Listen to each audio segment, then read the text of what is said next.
La DS3 date de 2009, elle avait déjà eu droit à un restylage en 2014 et plusieurs fois à des petites retouches esthétiques ou mécaniques. Début 2016, elle est repassée par la case restylage, cette fois pour abandonner complètement les chevrons au profit du logo DS et d'une calandre complètement entourée de chrome. On note également l'arrivée de feux avant 100% LED. Sous le capot, la principale nouveauté de cet ultime restylage concerne l'essence, alors qu'en diesel, le 1,6 litre dans ses versions Blue HDI était déjà proposé auparavant. Nous essayons ici sa déclinaison 120 chevaux, la plus puissante des DS3 diesel. A l'intérieur, pas de gros changements, si ce n'est une connectivité améliorée avec l'arrivée du Mirror Link, tandis que le freinage automatique d'urgence est également de la partie. La planche de bord garde ses matériaux plutôt flatteurs, mais l'ergonomie régresse avec ses touches placées beaucoup trop bas et un rangement peu pratique en façade de console centrale.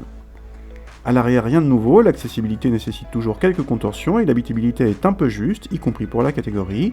Le coffre atteint 285 décimètres-cubes dans la bonne moyenne du segment.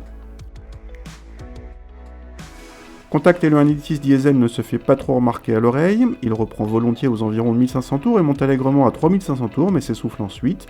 Les relances sont largement suffisantes, y compris sur autoroute, faisant de cette DS3 une citadine polyvalente. La boîtier est rapide et se fait vite oublier. Le train avant encaisse bien le couple, sauf sur le mouillé où il faudra doser lors des démarrages rapides. On retrouve par ailleurs la DS3 dynamique, agile, rappelant par certains côtés la Mini, au hasard. Le confort est ferme et pâtit en plus d'un niveau sonore trop élevé sur autoroute. La remplaçante de la DS3 n'est pas attendue avant 2018, il faudra donc tenir avec cette génération encore 2 ans. Pas de quoi s'inquiéter au niveau des prestations dynamiques ou du rapport performance-consommation, mais la présentation intérieure commence à dater.